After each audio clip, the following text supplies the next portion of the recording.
questions? Samori, what kind of opportunity is this game for you guys against Oklahoma? This is a huge opportunity for us.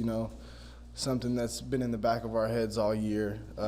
Big game, obviously, and we're looking forward to having a good week of practice. To get ready for it. You guys went into that game on Saturday without Oliver and Omar, and then lose Xavier. And what was that like, I guess, as the game went on? And how do you think your group handled being down that 3 guys? Yeah, I think we responded really well, and that's just kind of what it is with our receiving core. We got a pretty deep receiving core, and we all try to prepare like we're gonna be starters. Because a guy can go down at any time, so it's important to be ready when your number's called. You grow up as sort of a student of college football. Did you watch like Nebraska, Oklahoma, sort of these helmet games of known teams? Did you get into that as a kid? Yeah, I wasn't too familiar with Nebraska, growing up in Oregon, but yeah, I was aware of the Nebraska, Oklahoma, and then also Nebraska versus Miami, back then. So yeah, those were a few of the games that I paid attention to. How much patience do you have to have in a game as a receiver? Like in your case on Saturday, 2 catches, all big plays, but you kind of got to wait for that moment sometimes to strike. Maybe a big play's in your back pocket, but does that require a certain mental tough patience? Yeah, definitely. You got to be patient as a receiver and as a football player in general. Obviously you want to go out there and have a bunch of catches, bunch of touchdowns, make plays, but it really just comes down to doing your job, and if you do your job every play, plays are going to find you. What kind of role do you think the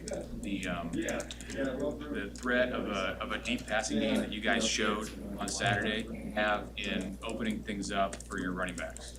Yeah, running game and passing game is something that goes hand in hand. Obviously, if we can make plays over the top, keep the defense honest, it's going to open up the run game, and it's the same thing vice versa.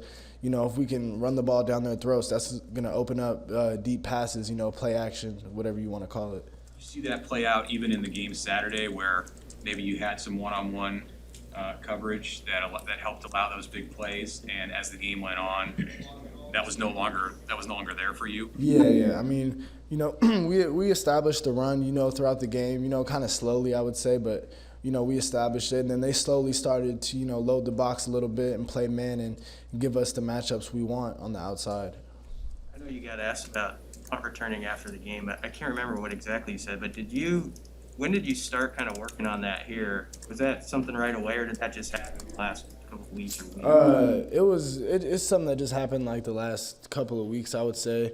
Coach just wanted a bunch of guys, getting reps, catching the ball, just in case. And, got my opportunities.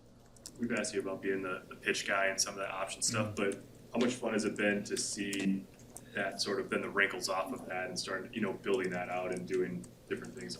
Yeah, it's been really good. Like I've said before, it's something that keeps the defense honest. The more looks we can give them, the more they got to prepare for, come game time. So, having that pitch option, sometimes we'll open things up the middle, and if they plug it up the middle, then we can take the option to the outside. So it's been something that's been good for our offense, and I'm excited to keep it going. How extensive is your background as a punt returner? I mean, not too extensive. I punt returned a little bit in high school. At Montana, I was always catching punts, in practice every day. I think I had 1 or 2 punt returns in a game, but I have experience catching the ball. That's really what matters for us. Samori, you guys are 22-point underdogs. What gives you the belief that you can shock the world? Just in our preparation, and what type of team would we be if we didn't believe? We're always going to have belief in ourselves. I have belief in our teammates and our coaches and in our game plan, and just all the work that we've put in throughout the off season. How we've bounced back from that game 1 and had 2 really strong games. I see no reason why, we can't go in there and shock the world. You have to play it perfect to do that. I wouldn't say we have to play a perfect game. But we definitely have to be, definitely dialed in on everything, and we can't beat ourselves. That's one thing that we can't do. I won't say we have to play an absolutely perfect game, but we can't shoot ourselves in the foot. We gotta play discipline. That's for sure. What have you seen out of Oklahoma? What impresses you? Their secondary, their defense? Really their speed on defense is something that is really impressive. It seems like they have speed all over the field. Got a lot of good athletes, and they play a lot of man from what I've seen. So that excites me. But yeah, really just their speed and athleticism is probably their strengths.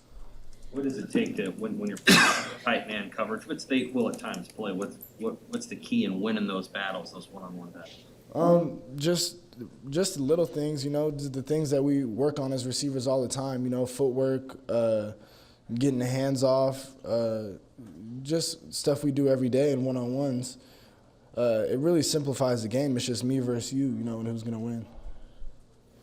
Other questions? Yeah.